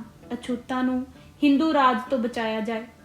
ਬੰਗਾਲ ਦੀਆਂ ਸੰਸਥਾਵਾਂ ਨੇ ਵੀ ਬਹੁਤ ਸਖਤ ਯਾਦ ਪੱਤਰ ਪੇਸ਼ ਕੀਤੇ। ਡਿਪਰੈਸਡ ਕਲਾਸਿਜ ਮਿਸ਼ਨ ਵੱਲੋਂ ਸਰ NG ਚੰਦਾਵਰਕਰ ਨੇ ਅੰਗਰੇਜ਼ ਮੋਨੂਟੇਗ ਨਾਲ ਮੁਲਾਕਾਤ ਵੀ ਕੀਤੀ। ਸ਼੍ਰੀਮਤੀ ਐਨੀ ਬਸੰਤ ਦੀ ਪ੍ਰਧਾਨਗੀ ਹੇਠ ਦਸੰਬਰ 1917 ਦੇ ਕਲਕੱਤਾ 'ਚ ਕਾਂਗਰਸ ਦੇ ਇਜਲਾਸ ਵਿੱਚ ਪਹਿਲੀ ਕਾਨਫਰੰਸ ਦੇ ਫੈਸਲੇ ਅਨੁਸਾਰ ਇਹ ਪ੍ਰਸਤਾਵ ਪਾਸ ਕੀਤਾ ਗਿਆ। ਇਹ ਕਾਂਗਰਸ ਭਾਰਤ ਵਾਸੀਆਂ ਨੂੰ ਅਪੀਲ ਕਰਦੀ ਹੈ ਕਿ ਉਹ ਜ਼ਰੂਰਤ, ਇਨਸਾਫ ਅਤੇ ਇਮਾਨਦਾਰੀ ਦਾ ਤਕਾਜ਼ਾ ਹੈ ਕਿ ਉਹ ਅਛੂਤਾਂ ਵਿਰੁੱਧ ਹਰ ਤਰ੍ਹਾਂ ਦੇ ਭਿੰਨ ਭੇਤ ਖਤਮ ਕਰ ਦੇਣ, ਕਿਉਂਕਿ ਇਹ ਬਹੁਤ ਜ਼ਾਲਮਾਨਾ ਤੇ ਦੁਖਦਾਈ ਕਿਸਮ ਦੇ ਹਨ ਅਤੇ ਇਹਨਾਂ ਕਰਕੇ ਅਛੂਤ ਤਰ੍ਹਾਂ-ਤਰ੍ਹਾਂ ਦੀਆਂ ਮੁਸੀਬਤਾਂ ਤੇ ਤੰਗੀਆਂ ਦੇ ਸ਼ਿਕਾਰ ਹਨ, ਪਰ ਅਮਲ 'ਚ ਕਾਂਗਰਸ ਨੇ ਕੁਝ ਨਾ ਕੀਤਾ। ਹਵਾਲਾ ਜੀਵਨ ਤੇ ਮਿਸ਼ਨ ਪੰਨਾ 4647 ਲਾਹੌਰੀ ਰਾਮ ਬਾਲੀ। ਡਾਕਟਰ ਅੰਬੇਡਕਰ ਹਰ ਤਰ੍ਹਾਂ ਦੀ ਵਿਚਾਰਧਾਰਾ ਨਾਲ ਦਿਮਾਗੀ ਤੌਰ ਤੇ ਤਿਆਰ ਹੋ ਚੁੱਕੇ ਸਨ। ਮਾਨੋ ਉਹਨਾਂ ਵੱਲੋਂ ਵਿਚਾਰਪੂਰਵਕ ਅਮਲ ਰਾਹੀਂ ਸੰਘਰਸ਼ ਸ਼ੁਰੂ ਕਰ ਦਿੱਤਾ ਗਿਆ। ਉੱਚਤਮ ਵਿੱਦਿਆ ਪ੍ਰਾਪਤ ਤੇ ਉੱਚਤਮ ਅਹੁਦਿਆਂ ਤੇ ਸਮੇਂ-ਸਮੇਂ ਕਾਰਜ ਕਰਨ ਸਮੇਂ ਜਿਹੜੇ ਮਾਨਸਿਕ ਕਸ਼ਟ ਉਹਨਾਂ ਨੂੰ ਜਾਤੀਵਾਦੀ ਸੋਚ ਅਧੀਨ ਦਿੱਤੇ ਗਏ ਜਰਨੇ ਪਏ ਤੇ ਅੱਤ ਬਿਖੜੀ ਅਛੂਤਾਂ ਦੀ ਗੁਲਾਮੀ ਨੂੰ ਤੋੜਨ ਦੇ ਰਾਹ ਆਪਣੇ ਆਪ ਨੂੰ ਪਾ ਲਿਆ, ਜਿਸ ਨੂੰ ਥੋੜੇ ਸ਼ਬਦਾਂ 'ਚ ਬਿਆਨ ਨਹੀਂ ਕੀਤਾ ਜਾ ਸਕਦਾ। ਬਾਬਾ ਸਾਹਿਬ ਭੀਮ ਰਾਓ ਅੰਬੇਡਕਰ ਨੇ ਸੰਨ 1920 ਈਸਵੀ 'ਚ ਮੂਕ ਨਾਇਕ ਅਤੇ ਬਹਿਸ਼ਕਿਰਤ ਭਾਰਤ 1924 'ਚ ਅਖਬਾਰ ਕਰਮਵਾਰ ਸ਼ੁਰੂ ਕੀਤੇ। ਸਮਾਜਿਕ ਨਿਆਂ ਤੇ ਬਰਾਬਰੀ ਦੇ ਅਧਿਕਾਰ ਲਈ ਇਸੇ ਹੀ ਸਾਲ ਤੋਂ ਸੰਘਰਸ਼ ਦੀ ਸ਼ੁਰੂਆਤ ਹੋ ਗਈ। 1924 ਦੇ ਜੁਲਾਈ ਮਹੀਨੇ ਵਿੱਚ ਬਹਿਸ਼ਕਿਰਤ ਹਿਤਕਾਰਨੀ ਸਭਾ ਸਥਾਪਿਤ ਕੀਤੀ ਗਈ। ਡਾਕਟਰ ਅੰਬੇਡਕਰ ਜੀ 1 ਜਨਵਰੀ 1927 ਨੂੰ ਕੋਰੇਗਾਂਵ ਗਏ, ਜਿੱਥੇ ਇੱਕ ਸਮਾਰਕ ਬਣਿਆ ਹੋਇਆ ਹੈ। ਇਹ ਸਥਾਨ ਮਹਾਰ ਸੈਨਿਕਾਂ ਦੀ ਬਹਾਦਰੀ ਨੂੰ ਦਰਸਾਉਂਦਾ ਹੈ, ਜਿੱਥੇ 500 ਮਹਾਰ ਸੈਨਿਕਾਂ ਦੀ ਰੈਜੀਮੈਂਟ ਨੇ 10 ਘੰਟਿਆਂ ਦੇ ਸਮੇਂ ਅੰਦਰ 28,000 ਬ੍ਰਾਹਮਣੀ ਪੇਸ਼ਵਾ ਸੈਨਿਕਾਂ ਨੂੰ ਮਾਰ ਮੁਕਾ ਪੱਧਰ ਕਰਕੇ ਆਪਣੀ ਬੇਇੱਜ਼ਤੀ ਦਾ ਬਦਲਾ ਲਿਆ ਸੀ। ਪੂਨਾ ਸ਼ਹਿਰ ਤੋਂ ਕੋਰੇਗਾਂਵ 17 ਕੁ ਕਿਲੋਮੀਟਰ ਦੀ ਦੂਰੀ ਤੇ ਸਥਿਤ ਹੈ, ਜਿਸ ਨੂੰ ਵਿਜੈ ਸਮਾਰਕ ਦੇ ਨਾਂ ਨਾਲ ਲੋਕ ਜਾਣਦੇ ਹਨ। ਡਾਕਟਰ ਅੰਬੇਡਕਰ ਜੀ ਲਈ ਇਹ ਪ੍ਰੇਰਨਾ ਸਰੋਤ ਸੀ ਅਤੇ ਉਹ ਕਦੇ-ਕਦੇ ਬਾਅਦ 'ਚ ਵੀ ਇਸ ਸਥਾਨ ਤੇ ਜਾਂਦੇ ਰਹੇ। ਇਹ ਜੰਗ 1 ਜਨਵਰੀ 1818 ਨੂੰ ਹੋਈ ਸੀ। ਹਵਾਲਾ ਪੈਗਾਮ ਜਨਵਰੀ 2016। ਸਾਲ 1927 ਤੋਂ ਅੱਗੇ 1934-35 ਤੱਕ ਵੀ ਡਾਕਟਰ ਅੰਬੇਡਕਰ ਜੀ ਦੇ ਸੰਘਰਸ਼ਮਈ ਜੀਵਨ ਦੀ ਲੰਬੀ ਦਾਸਤਾਨ ਹੈ, ਜਿਸ ਨੂੰ ਇਸ ਪੁਸਤਕ 'ਚ ਬਿਆਨ ਨਹੀਂ ਕੀਤਾ ਗਿਆ ਹੈ। 27 ਮਈ 1935 ਨੂੰ ਡਾਕਟਰ ਅੰਬੇਡਕਰ ਜੀ ਦੀ ਸੁਪਤਨੀ ਸ਼੍ਰੀਮਤੀ ਰਮਾਬਾਈ ਦਾ ਦੇਹਾਂਤ ਹੋ ਗਿਆ। ਬਾਬਾ ਸਾਹਿਬ ਡਾਕਟਰ ਅੰਬੇਡਕਰ ਜੀ ਨੇ ਸੰਨ 1935-36 ਈਸਵੀ ਵਿੱਚ ਹਿੰਦੂਇਜ਼ਮ ਦਾ ਤਿਆਗ ਕਰਕੇ ਤਿੰਨ ਧਰਮ ਇਸਲਾਮ, ਈਸਾਈ ਅਤੇ ਸਿੱਖੀਜ਼ਮ ਚੋਂ ਇੱਕ ਇਜ਼ਮ ਸਿੱਖੀਜ਼ਮ ਨੂੰ ਅਪਣਾਉਣ ਦਾ ਮਨ ਬਣਾ ਲਿਆ ਸੀ ਅਤੇ ਇਸ ਸਬੰਧ 'ਚ ਉਹਨਾਂ ਨੇ ਯੌਲਾ ਜ਼ਿਲ੍ਹਾ ਨਾਸਿਕ ਵਿਖੇ ਮਿਤੀ 12-13 ਅਕਤੂਬਰ 1935 ਨੂੰ ਕਾਨਫਰੰਸ ਵਿੱਚ ਆਪਣਾ ਇਰਾਦਾ ਖੁੱਲ੍ਹੇਆਮ ਪ੍ਰਗਟ ਕਰ ਦਿੱਤਾ ਕਿ ਬਦਕਿਸਮਤੀ ਨਾਲ ਮੈਂ ਇੱਕ ਹਿੰਦੂ ਪੈਦਾ ਹੋਇਆ, ਪਰ ਮੈਂ ਇੱਕ ਹਿੰਦੂ ਵਜੋਂ ਮਰਾਂਗਾ ਨਹੀਂ। ਡਾਕਟਰ ਅੰਬੇਡਕਰ ਜੀ ਦੇ ਯੌਲਾ ਦੇ ਭਾਸ਼ਣ ਵਿੱਚੋਂ। ਉਪਰੋਕਤ ਬਿਆਨ ਨਾਲ ਹਿੰਦੂਇਜ਼ਮ ਦੇ ਘੇਰੇ ਅੰਦਰ ਅਤੇ ਇੰਡੀਅਨ ਨੈਸ਼ਨਲ ਕਾਂਗਰਸ ਦੇ ਕੈਂਪ ਅੰਦਰ ਹਲਚਲ ਮਚ ਗਈ, ਜਿਸ ਦਾ ਵਿਰੋਧ ਸ਼੍ਰੀ ਮੋਹਨਦਾਸ ਕਰਮਚੰਦ ਗਾਂਧੀ ਵੱਲੋਂ ਫੌਰੀ ਤੌਰ ਤੇ ਕੀਤਾ ਗਿਆ ਅਤੇ ਇਹ ਸਿਲਸਿਲਾ ਹਿੰਦੂਆਂ ਦੇ ਹੋਰ ਲੀਡਰਾਂ ਵੱਲੋਂ ਵੀ ਜਾਰੀ ਰਿਹਾ। ਬਾਬਾ ਸਾਹਿਬ ਅੰਬੇਡਕਰ ਜੀ ਨੇ ਅਗਲੀ ਵੱਡੀ ਕਾਨਫਰੰਸ ਬੰਬੇ ਮਹਾਰ ਕਾਨਫਰੰਸ ਮਿਤੀ 30 ਮਈ ਤੇ 31 ਮਈ 1936 ਵਿੱਚ 35,000 ਅਛੂਤ ਲੋਕਾਂ ਚੋਂ ਮਹਾਰਾਂ ਨੂੰ ਸੰਬੋਧਨ ਕੀਤਾ ਤਾਂ ਕਿ ਯੌਲਾ 1935 ਦੀ ਉੱਪਰ ਦੱਸੀ ਕਾਨਫਰੰਸ, ਜਿਸ ਵਿੱਚ 10,000 ਅਛੂਤਾਂ ਨੇ ਭਾਗ ਲਿਆ ਸੀ, ਧਰਮ ਬਦਲੀ ਕਰਨ ਦੇ ਆਪਣੇ ਵਿਚਾਰ ਨੂੰ ਦ੍ਰਿੜ ਕਰਵਾਇਆ ਜਾ ਸਕੇ। ਬੰਬਈ ਦੇ ਇਲਾਕੇ ਵਿੱਚ ਅਖਬਾਰਾਂ ਅੰਦਰ ਮਰਾਠੀ ਭਾਸ਼ਾ ਵਿੱਚ ਅਤੇ ਬਾਅਦ 'ਚ ਅੰਗਰੇਜ਼ੀ ਦੀਆਂ ਅਖਬਾਰਾਂ ਵਿੱਚ ਤਾਂ ਅਗਸਤ 1936 'ਚ ਸਿੱਖੀਜ਼ਮ ਨਾ ਅਪਣਾ ਸਕਣ ਦੇ ਕਾਰਨ ਛਾਇਆ ਹੋ ਗਏ ਸਨ, ਪਰੰਤੂ ਪੰਜਾਬ ਅੰਦਰ ਸਿਰਫ ਇਹ ਹੀ ਪ੍ਰਭਾਵ ਪਿਆ ਕਿ ਡਾਕਟਰ ਅੰਬੇਡਕਰ ਸਿੱਖ ਨਹੀਂ ਬਣੇ, ਕਿਉਂਕਿ ਪੰਜਾਬ ਬੰਬਈ ਤੋਂ ਕਾਫੀ ਦੂਰ ਪੈਂਦਾ ਸੀ ਅਤੇ ਮੀਡੀਆ ਦਾ ਸਿਲਸਿਲਾ ਅੱਜ ਵਰਗਾ ਨਹੀਂ ਸੀ। ਸਮਾਜ ਅੰਦਰ ਵਿੱਦਿਆ ਦਾ ਪਸਾਰਾ ਵੀ ਅੱਤ ਦੀ ਕਮਜ਼ੋਰ ਹਾਲਤ ਵਿੱਚ ਸੀ। ਅਖਬਾਰਾਂ ਦਾ ਪਸਾਰਾ ਸ਼ਹਿਰਾਂ ਤੱਕ ਤਕਰੀਬਨ ਸਵਰਨ ਜਾਤੀਆਂ ਦੀ ਪਹੁੰਚ ਅੰਦਰ ਹੀ ਸੀ, ਪਿੰਡਾਂ ਤੱਕ ਨਹੀਂ। ਜੇਕਰ ਹੋਵੇਗਾ ਵੀ ਮੁਸ਼ਕਲ ਨਾਲ ਤਾਂ ਨਾ ਹੋਣ ਦੇ ਬਰਾਬਰ ਸੀ। ਦੇਸ਼ ਅੰਦਰ 7 ਕਰੋੜ ਅਛੂਤ ਲੋਕ ਵਾਹ ਲੱਗਦੀ ਨੂੰ ਅਨਪੜ੍ਹ ਤੇ ਵਿੱਦਿਆ ਵਿਹੂਣੇ ਹੀ ਸਨ। ਡਾਕਟਰ ਅੰਬੇਡਕਰ ਜੀ ਦੀ ਆਪਣੀ ਲਿਖਤ ਅਨੁਸਾਰ ਉੱਤਰੀ ਭਾਰਤ ਦੇ ਚਮਾਰ ਕਾਂਗਰਸ ਦੇ ਸਿਰੇ ਦੇ ਹਿਤੈਸ਼ੀ ਸਨ, ਪਰ ਉਹਨਾਂ ਵੱਲ ਬਹੁਤ ਹੀ ਘੱਟ ਨਿਗੂਣੀ ਗਿਣਤੀ ਝੁਕਾ ਰੱਖਦੇ ਸਨ। ਬਾਬੂ ਜਗਜੀਵਨ ਰਾਮ, ਜਿਸ ਨੂੰ ਡਾਕਟਰ ਅੰਬੇਡਕਰ ਜੀ ਦੇ ਵਿਰੋਧ ਵਿੱਚ ਕਾਂਗਰਸ ਪਾਰਟੀ ਵੱਲੋਂ ਲਿਆਂਦਾ ਗਿਆ, ਨੇ ਆਪਣੇ ਬਿਆਨ ਵਿੱਚ ਡਾਕਟਰ ਅੰਬੇਡਕਰ ਜੀ ਦੇ ਧਰਮ ਬਦਲੀ ਕਰਨ ਦੇ ਪ੍ਰੋਗਰਾਮ ਨੂੰ ਇੱਕ ਸਟੰਟ ਦੱਸਿਆ ਸੀ।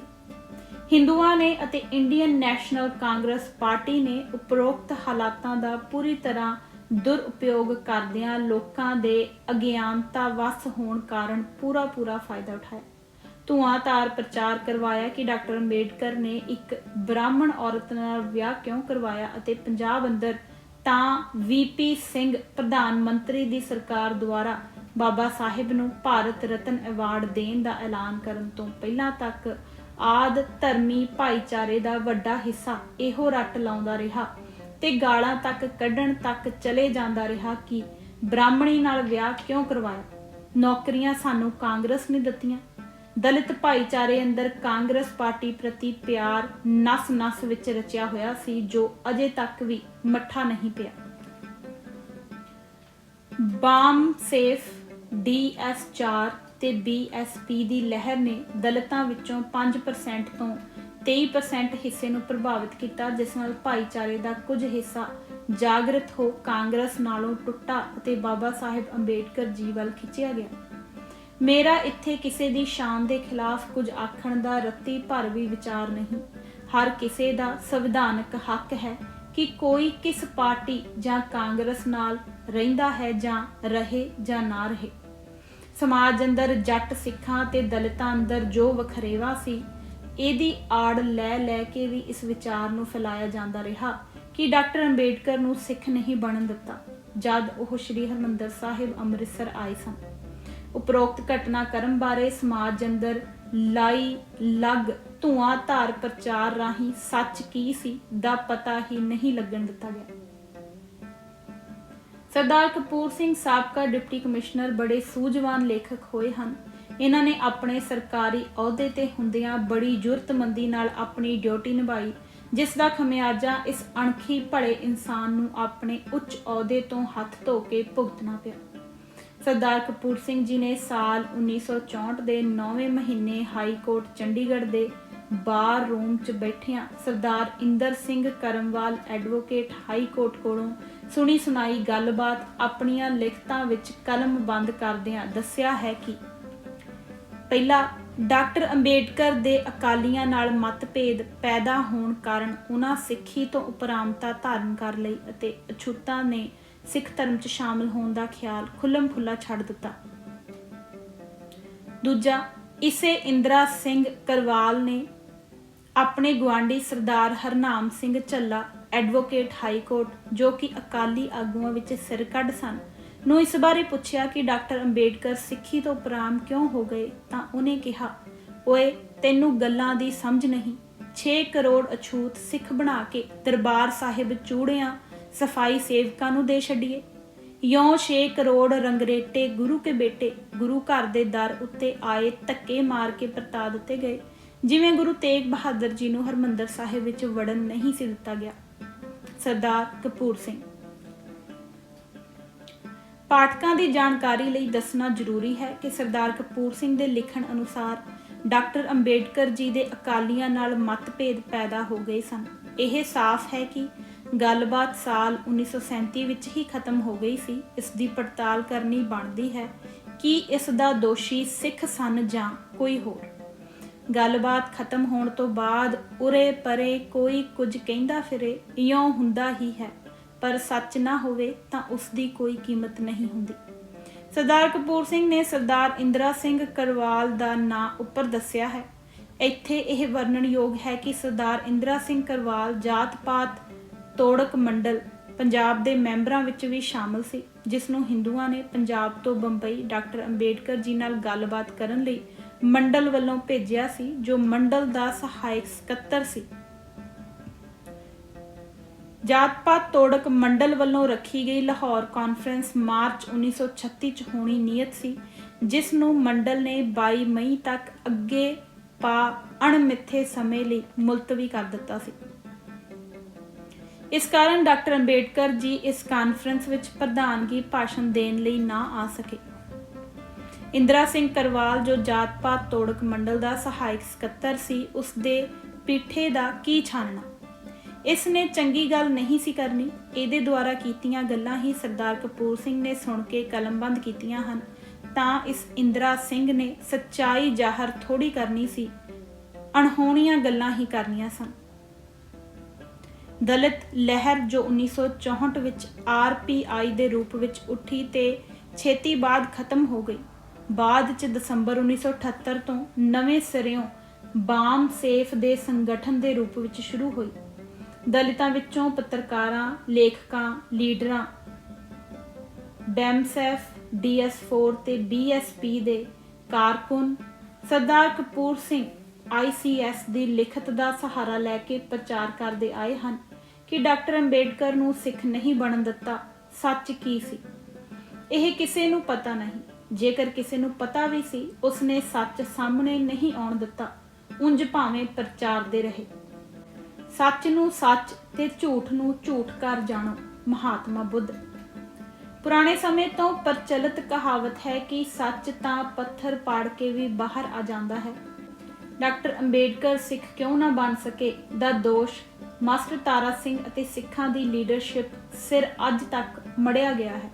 ਇਹ ਭੈੜਾ ਕੂੜ ਪ੍ਰਚਾਰ ਜਲੰਧਰ ਨਕੋਦਰ ਰੋਡ ਤੋਂ ਮੌਖਿਕ ਰੂਪ ਵਿੱਚ ਸਟੇਜਾਂ ਤੋਂ ਜਾਂ ਦਲਿਤਾਂ ਵਿੱਚੋਂ ਕੁਝ ਪੱਤਰਕਾਰਾਂ, ਲਿਖਾਰੀਆਂ ਤੇ ਬੁਲਾਰਿਆਂ ਰਾਹੀਂ ਸਾਰੇ ਪੰਜਾਬ ਤੇ ਭਾਰਤ ਅੰਦਰ ਅਤੇ ਵਿਦੇਸ਼ਾਂ ਵਿੱਚ ਫੈਲਾ ਦਿੱਤਾ ਗਿਆ ਹੈ, ਜੋ ਦਲਿਤ ਸਮਾਜ ਅੰਦਰ ਖਾਸ ਤੌਰ ਤੇ ਅਤੇ ਬਾਕੀ ਸਮਾਜ ਦੇ ਹਿੱਸਿਆਂ 'ਚ ਅਗਿਆਨਤਾ ਵਸ ਮਨਾਂ ਅੰਦਰ ਧੱਸ ਕੇ ਘਰ ਕਰ ਚੁੱਕਾ ਹੈ।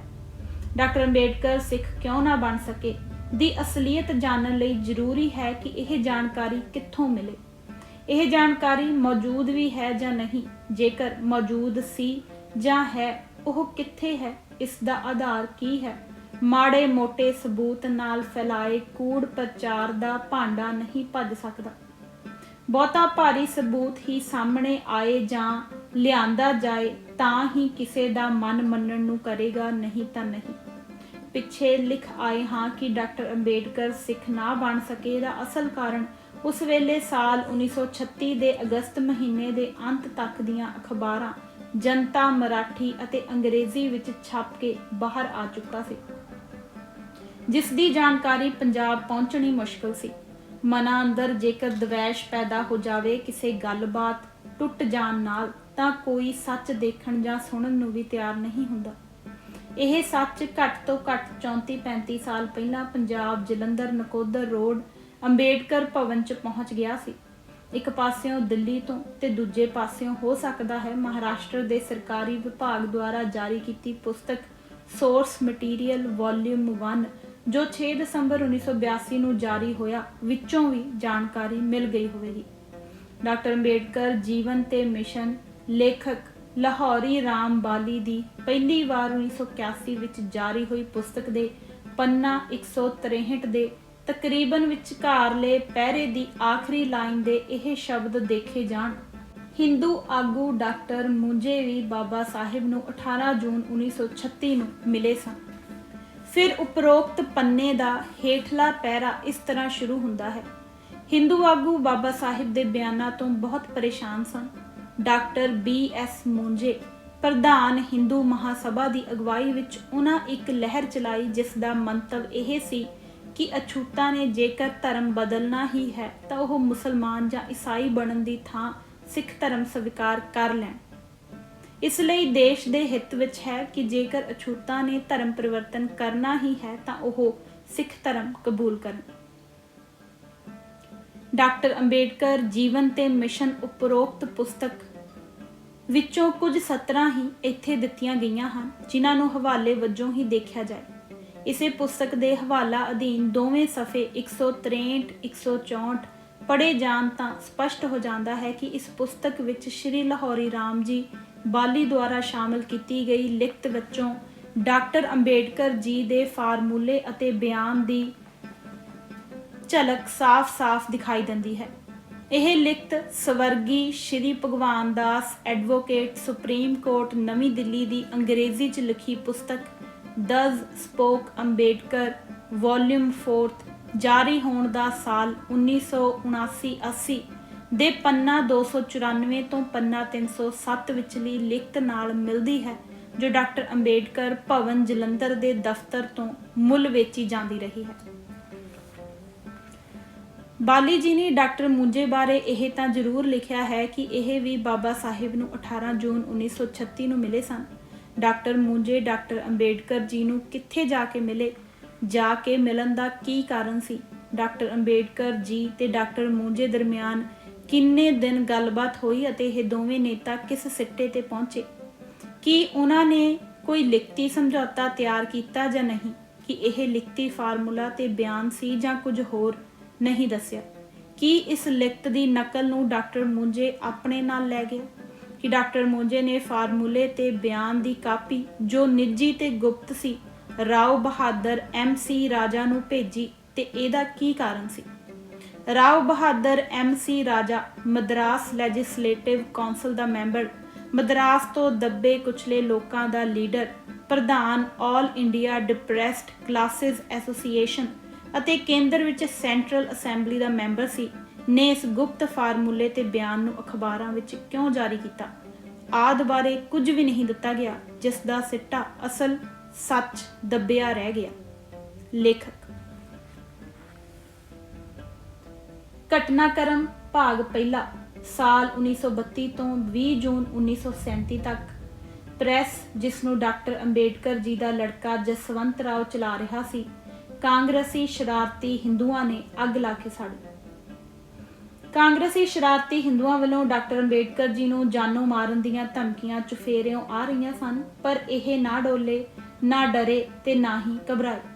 ਪ੍ਰੈਸ, ਜਿਸ ਨੂੰ ਇਹਨਾਂ ਦਾ ਪੁੱਤਰ ਯਸ਼ਵੰਤ ਰਾਓ ਚਲਾ ਰਿਹਾ ਸੀ, ਅੱਗ ਲਾ ਕੇ ਫੂਕ ਦਿੱਤੀ ਗਈ।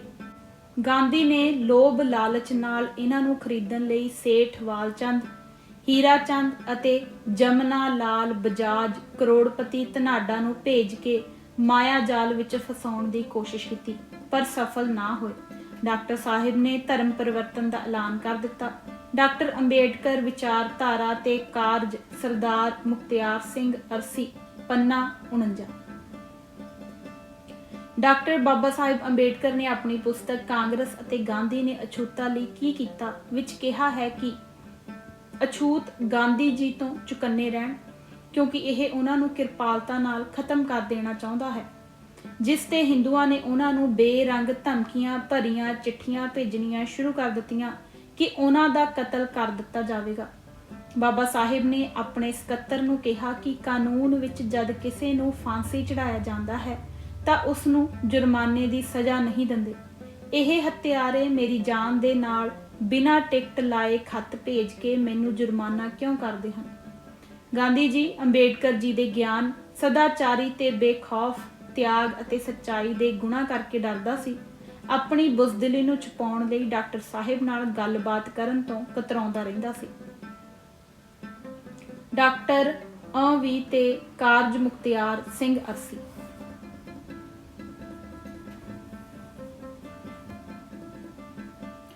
ਪੂਨਾ ਦੇ ਵਿਦਿਆਰਥੀਆਂ ਦੀ ਗੁਪਤ ਮੀਟਿੰਗ। ਗਲੀ ਵਿੱਚ ਉਸ ਨੂੰ ਕਾਤਲਾਨਾ ਨਿਗਾਹਾਂ ਨਾਲ ਦੇਖਿਆ ਗਿਆ ਤੇ ਕੁਝ ਦੂਜੇ ਲੀਡਰਾਂ ਵਿੱਚੋਂ ਉਸ ਦੇ ਮਗਰ ਪਾਗਲਪਣ 'ਚ ਗਾਲਾਂ ਕੱਢੀਆਂ ਗਈਆਂ। ਅੱਗੇ ਡਾਕਟਰ ਅੰਬੇਡਕਰ ਨੂੰ ਪੂਨਾ ਦੇ ਛੂਤਾਂ ਅਤੇ ਉੱਚ ਜਾਤੀਆਂ ਦੇ ਕੁਝ ਵਿਦਿਆਰਥੀਆਂ ਦੁਆਰਾ ਮਾਰਨ ਦੀ ਇੱਕ ਗੁਪਤ ਸਕੀਮ ਅਖਬਾਰ ਜਨਤਾ ਮਿਤੀ 24/9/1932 ਪੇਜ 8 ਇਸ ਤਰ੍ਹਾਂ ਰਿਪੋਰਟ ਕੀਤੀ ਗਈ। ਡਾਕਟਰ ਅੰਬੇਡਕਰ ਦੀ ਜ਼ਿੰਦਗੀ ਖਤਰੇ ਵਿੱਚ, ਪੂਨਾ ਬੰਬੇ ਦੇ ਵਿਦਿਆਰਥੀਆਂ ਦੀ ਗੁਪਤ ਮੀਟਿੰਗ ਮਾਰਨ ਦੀ ਧਮਕੀ। ਪੂਨਾ ਮਿਤੀ 23/9/1932 8 PM। ਹਵਾਲਾ doctor Baba Sahib Ambedkar writing and speeches volume 17 part 1 page number 162। Janata 1 ਅਕਤੂਬਰ 1932। ਡਾਕਟਰ ਅੰਬੇਡਕਰ ਜੀ ਨੂੰ ਜਾਨੋਂ ਮਾਰਨ ਦੀ ਧਮਕੀ ਦੇ ਪੱਤਰਾਂ ਦੀਆਂ ਝੜੀਆਂ ਲਗਾ ਦਿੱਤੀਆਂ। ਇੱਥੇ ਇੱਕ ਪੱਤਰ ਹੈ। ਪਿਆਰੇ ਅੰਬੇਡਕਰ, ਜੇਕਰ ਤੁਸੀਂ 4 ਦਿਨਾਂ ਵਿੱਚ ਗਾਂਧੀ ਦੀਆਂ ਮੰਗਾਂ ਪ੍ਰਵਾਨ ਨਹੀਂ ਕਰਦੇ, ਤੁਹਾਡਾ ਜੀਵਨ ਖਤਰੇ ਵਿੱਚ ਹੋਵੇਗਾ। ਜੇਕਰ ਤੁਸੀਂ ਆਪਣੀ ਜ਼ਿੰਦਗੀ ਨੂੰ ਬਚਾਉਣਾ ਚਾਹੁੰਦੇ ਹੋ, ਤੁਹਾਨੂੰ ਗਾਂਧੀ ਦੀਆਂ ਮੰਗਾਂ ਪ੍ਰਵਾਨ ਕਰ ਲੈਣੀਆਂ ਚਾਹੀਦੀਆਂ ਹਨ ਅਤੇ ਉਸ ਦੇ ਵਰਤ ਭੁੱਖ ਹੜਤਾਲ ਨੂੰ ਖਤਮ ਕਰਨ 'ਚ ਮਦਦ ਕਰੋ। ਤੁਹਾਨੂੰ ਇਹ ਚੇਤਾਵਨੀ ਹੈ, ਜੇਕਰ ਤੁਸੀਂ ਆਪਣੀ ਗਰਮੀ ਨਹੀਂ ਛੱਡਦੇ, ਤੁਹਾਨੂੰ ਮਾਰ ਦਿੱਤਾ ਜਾਵੇਗਾ। ਹਰੀ ਭਾਈ ਕੇ ਪੱਟਾ ਦੁਆਰਾ ਦਸਖਤ ਕੀਤੇ ਗਏ, BFEE ਦਾ ਇੱਕ ਮੈਂਬਰ ਅਤੇ ਕਾਰਕੁਨ। ਵਸੀਅਤਨਾਮਾ ਸਾਲ 1934। ਡਾਕਟਰ ਅੰਬੇਡਕਰ ਸਾਹਿਬ ਨੇ ਸੰਨ 1934 ਵਿੱਚ ਵਸੀਅਤਨਾਮਾ ਤਿਆਰ ਕਰ ਦਿੱਤਾ। ਉਸ ਦੀ ਇੱਕ ਕਾਪੀ ਦਾਦਾ ਸਾਹਿਬ ਗਾਇਕਵਾੜ ਜੀ ਨੂੰ ਸੰਭਾਲ ਕੇ ਰੱਖਣ ਲਈ ਦੇ ਦਿੱਤੀ। ਇਸ ਵਸੀਅਤਨਾਮੇ ਵਿੱਚ ਲਿਖਿਆ ਗਿਆ ਕਿ ਮੇਰੇ ਤੋਂ ਬਾਅਦ ਅਛੂਤਾਂ ਦਾ ਅੰਦੋਲਨ ਜਾਰੀ ਰੱਖਿਆ ਜਾਵੇ। ਜੇਕਰ ਤੁਹਾਨੂੰ ਪੈਸੇ ਦੀ ਜ਼ਰੂਰਤ ਹੋਵੇ ਤਾਂ ਦਾਦਰ ਵਿੱਚ ਬਣੇ ਹੋਏ ਮੇਰੇ 2 ਨਿੱਜੀ ਮਕਾਨਾਂ ਵਿੱਚੋਂ ਇੱਕ ਮਕਾਨ ਵੇਚ ਦੇਣਾ। ਉਸ ਪੈਸੇ ਦੀ ਅੰਦੋਲਨ ਨੂੰ ਜਾਰੀ ਰੱਖਣ ਲਈ ਵਰਤੋਂ ਕੀਤੀ ਜਾਵੇ। ਪੰਨਾ 54 ਲੇਖਕ ਮੁਖਤਿਆਰ ਸਿੰਘ ਅਰਸੀ। ਡਾਕਟਰ ਅੰਬੇਡਕਰ ਵਿਚਾਰਧਾਰਾ ਤੇ ਕਾਰਜ। ਯੋਲਾ ਜ਼ਿਲ੍ਹਾ ਨਾਸਿਕ ਕਾਨਫਰੰਸ ਮਿਤੀ 12-13 ਅਕਤੂਬਰ 1935। Doctor Baba Sahib Ambedkar writing and speeches volume 17 part 3। Doctor Baba Sahib Ambedkar source material publication committee higher education department government of Maharashtra year 2003 page 94/23 ਤੋਂ 112/28। ਬਦਕਿਸਮਤੀ ਨਾਲ ਮੈਂ ਹਿੰਦੂ ਪੈਦਾ ਹੋਇਆ, ਪਰ ਮੈਂ ਇੱਕ ਹਿੰਦੂ ਵਜੋਂ ਮਰਾਂਗਾ ਨਹੀਂ। 10 ਸਾਲ ਦੇ ਅਣਥਕ ਸਮਾਜਿਕ ਘੋਲ ਦੀ ਰੋਸ਼ਨੀ ਵਿੱਚ ਸਮਾਜਿਕ ਤੇ ਰਾਜਨੀਤਿਕ ਹਾਲਾਤ ਦਾ ਰਿਵਿਊ ਕਰਦਿਆਂ ਡਾਕਟਰ ਭੀਮ ਰਾਓ ਅੰਬੇਡਕਰ ਨੇ 13 ਅਕਤੂਬਰ 1935 ਐਤਵਾਰ ਨੂੰ ਦੱਬੀਆਂ ਕੁਚਲੀਆਂ ਜਾਤਾਂ ਦੀ ਯੋਲਾ ਜ਼ਿਲ੍ਹਾ ਨਾਸਿਕ ਵਿਖੇ ਇੱਕ ਕਾਨਫਰੰਸ ਕਰਨ ਦਾ ਫੈਸਲਾ ਕੀਤਾ। ਮਿਤੀ 12 ਅਕਤੂਬਰ 1935 ਨੂੰ 11 ਵਜੇ ਸਵੇਰੇ ਨਾਸਿਕ ਪਹੁੰਚੇ। ਉਹਨਾਂ ਨੂੰ ਉਤਸ਼ਾਹ ਨਾਲ ਜੀ ਆਇਆਂ ਆਖਿਆ ਗਿਆ ਅਤੇ ਇੱਕ ਵੱਡੇ ਜਲੂਸ ਨਾਲ ਸ਼ਹਿਰ ਵਿੱਚ ਲਿਆਂਦਾ। ਉਹਨਾਂ ਨੇ ਨਾਸਿਕ ਸ਼ਹਿਰ ਵਿੱਚ ਲਾਇਬ੍ਰੇਰੀ ਦਾ ਉਦਘਾਟਨ ਕੀਤਾ। ਉਸ ਸਮੇਂ ਉਹਨਾਂ ਕਿਹਾ, ਤੁਸੀਂ ਆਪਣੀ ਮਦਦ ਆਪ ਕਰਨ 'ਚ ਵਿਸ਼ਵਾਸ ਰੱਖਦੇ ਹੋ। ਤੁਸੀਂ ਆਪਣੇ ਪੈਰਾਂ ਤੇ ਖੜੇ ਜ਼ਰੂਰ ਹੋਵੇ ਅਤੇ ਆਪਣੀ ਤਰੱਕੀ ਲਈ ਲੜੋ। ਜੇਕਰ ਮੇਰੇ ਨਾਲ ਕੋਈ ਸੰਗੀਨ ਦੁਰਘਟਨਾ ਵਾਪਰਦੀ ਹੈ, ਮੇਰੇ ਪਿੱਛੋਂ ਘੋਲ ਨੂੰ ਜਾਰੀ ਰੱਖਣ ਦੇ ਯੋਗ ਹੋਣਾ ਚਾਹੀਦਾ ਹੈ। ਰਵੀਵਾਰ ਪੇਥ ਦੀ ਹੀਰਾ ਲਾਲ ਗਲੀ ਵਿੱਚ 9 ਵਜੇ ਸਵੇਰੇ ਇੱਕ ਅੰਤਰਜਾਤੀ ਭੋਜਨ ਦਾ ਪ੍ਰਬੰਧ ਕੀਤਾ ਗਿਆ, ਜਿਸ ਵਿੱਚ ਸਿਰਫ ਇੱਕ ਕਾਂਗਰਸੀ ਆਦਮੀ ਸ਼੍ਰੀ ਦੇਸ਼ਪਾਂਡੇ ਸ਼ਾਮਲ ਹੋਏ। ਡਾਕਟਰ ਅੰਬੇਡਕਰ 13 ਅਕਤੂਬਰ 1935 ਐਤਵਾਰ ਨੂੰ ਵੈਂਚਰ ਗਏ, ਜਿੱਥੇ ਉਹਨਾਂ ਨੂੰ ਸਨਮਾਨਿਤ ਕੀਤਾ ਗਿਆ। ਇਸੇ ਤਰ੍ਹਾਂ ਯੋਲਾ ਨੂੰ ਜਾ ਰਹੇ ਸਨ। ਪਿੰਡ ਵਾਸੀਆਂ ਨੇ ਰਾਹ ਤੇ ਉਹਨਾਂ ਨੂੰ ਜੀ ਆਇਆ ਕਿਹਾ। Yeola municipal committee doctor Bhim Rao Ambedkar ਕੋਲ ਸਵੇਰ ਵੇਲੇ ਇੱਕ ਭਾਸ਼ਣ ਦਿਵਾਉਣ ਲਈ ਪੇਸ਼ ਹੋਈ। ਡਾਕਟਰ ਅੰਬੇਡਕਰ ਨੇ ਭਾਸ਼ਣ ਦਾ ਜਵਾਬ ਦਿੰਦਿਆਂ ਕਿਹਾ, ਹੁਣ ਅਸੀਂ ਹੱਲ ਕਰਨ ਨੂੰ ਆਉਂਦੇ ਹਾਂ ਕਿ ਉੱਥੇ ਸ਼ਸ਼ੂਤਾ ਟੱਚੇਬਲ ਦੇ ਰਵੱਈਏ ਵਿੱਚ ਤਬਦੀਲੀ ਨਹੀਂ ਹੈ ਤੇ ਲਗਾਤਾਰ ਸੰਘਰਸ਼ ਦੇ ਬਾਵਜੂਦ ਸਾਡੇ ਵੱਲ ਪਿਆਰ ਨਾਲ ਵਰਤਾਓ ਕਰਨ ਨੂੰ ਤਿਆਰ ਨਹੀਂ ਹਨ, ਜਿਹਾ ਕਿ ਅਸੀਂ ਆਪਣੀ ਤਰੱਕੀ ਦੀ ਪ੍ਰਾਪਤੀ ਕਰਨ ਲਈ ਆਪਣੀ ਮਦਦ ਅਤੇ ਘੋਲ ਨਾਲ ਅਸੀਂ ਹਿੰਦੂਆਂ ਤੋਂ ਵੱਖਰੇ ਰਹਿਣ ਦਾ ਫੈਸਲਾ ਕਰ ਚੁੱਕੇ ਹਾਂ। ਕਾਨਫਰੰਸ ਯੋਲਾ ਵਿਖੇ 13 ਅਕਤੂਬਰ 1935 ਨੂੰ 10 ਵਜੇ ਸਵੇਰੇ ਜੁੜੀ ਅਤੇ ਲਗਭਗ 10,000 ਹਰ ਤਰ੍ਹਾਂ ਦੀ ਰਾਏ ਰੱਖਣ ਵਾਲੇ ਅਛੂਤਾਂ ਦੁਆਰਾ ਅਤੇ ਪ੍ਰਤੀਨਿਧਾਂ ਸਮੇਤ ਹੈਦਰਾਬਾਦ ਅਤੇ ਕੇਂਦਰੀ ਪ੍ਰਦੇਸ਼ਾਂ ਤੋਂ ਭਾਗ ਲਿਆ ਗਿਆ। ਦੱਬੀਆਂ ਕੁਚਲੀਆਂ ਜਾਤਾਂ ਦੁਆਰਾ ਵੱਡਾ ਹੁੰਗਾਰਾ ਅਤੇ ਦਿਲਚਸਪੀ ਜ਼ਾਹਰ ਕਰਨ ਖੁਸ਼ੀ ਜ਼ਾਹਰ ਕਰਦਿਆਂ ਸਵਾਗਤੀ ਕਮੇਟੀ ਦੇ ਚੇਅਰਮੈਨ ਸ਼੍ਰੀ ਅੰਮ੍ਰਿਤ ਰਾਓ ਨੇ ਉਹਨਾਂ ਦੀ ਭਵਿੱਖ ਦੀ ਯੋਜਨਾ ਬਾਰੇ ਆਪਣੇ ਸਵਾਗਤੀ ਭਾਸ਼ਣ ਵਿੱਚ ਆਖਿਆ, ਭ੍ਰਿਸ਼ਟ ਹਿੰਦੂਵਾਦ ਨੂੰ ਠੀਕ ਬ੍ਰਾਹਮਣਵਾਦ ਕਿਹਾ ਗਿਆ, ਕਿਉਂਕਿ ਮਹੰਤ ਸ਼ਾਹੀ ਬ੍ਰਾਹਮਣ ਹਕੂਮਤ ਨੇ ਇੱਕ ਜਮਾਤ ਵਜੋਂ ਸਿਰਫ ਇਹਨੂੰ ਫਾਇਦੇ ਪਹੁੰਚਾਏ ਹਨ। ਬਹੁਤਾ ਮਹਿਸੂਸ ਕਰਦਿਆਂ 1.5 ਘੰਟੇ ਦੇ ਭਾਸ਼ਣ ਦੇ ਅੰਤ ਤੇ ਡਾਕਟਰ ਭੀਮ ਰਾਓ ਅੰਬੇਡਕਰ ਨੇ ਦੱਬੀਆਂ ਕੁਚਲੀਆਂ ਜਾਤਾਂ ਦੀ ਮਦਦ ਹਰ ਖੇਤਰ, ਆਰਥਿਕ, ਸਮਾਜਿਕ, ਵਿਦਿਅਕ ਅਤੇ ਰਾਜਨੀਤਿਕ ਖੇਤਰ 'ਚ ਕਰਨ ਦਾ ਵਚਨ ਦਿੱਤਾ ਅਤੇ ਉਹਨਾਂ ਦੁਆਰਾ ਹਿੰਦੂਇਜ਼ਮ ਦੀ ਢਾਲ ਹੇਠ ਉਸੇ ਕਮਿਊਨਿਟੀ ਦੇ ਮੈਂਬਰਾਂ ਵਜੋਂ ਬੇਅਰੈਸਟ ਹਿਊਮਨ ਰਾਈਟਸ, ਸਪਸ਼ਟ ਮਨੁੱਖੀ ਹੱਕਾਂ ਦੇ ਬਚਾਓ ਕਰਨ ਲਈ ਉਹਨਾਂ ਦੁਆਰਾ ਸਖਤ ਕੁਰਬਾਨੀਆਂ ਵੱਲ ਇਸ਼ਾਰਾ ਕੀਤਾ।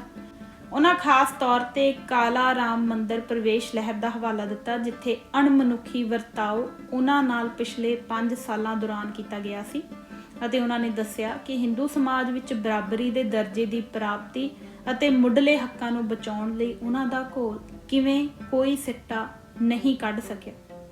ਅੰਬੇਡਕਰ ਨੇ ਕਿਹਾ ਕਿ ਇਹਨੇ ਉਸ ਨੂੰ ਬਹੁਤ ਦੁਖਦਾਈ ਅਨੁਭਵ ਦਿੱਤਾ ਹੈ ਕਿ ਉਹਨਾਂ ਨਿਸ਼ਾਨਿਆਂ ਨੂੰ ਪ੍ਰਾਪਤ ਕਰਨ ਲਈ ਬਹੁਤ ਕੋਸ਼ਿਸ਼ਾਂ ਅਤੇ ਧਨ ਖਰਚ ਕੀਤਾ ਪੂਰੀ ਤਰ੍ਹਾਂ ਬੇਸਿੱਟਾ ਸਾਬਤ ਹੋ ਚੁੱਕਾ ਹੈ।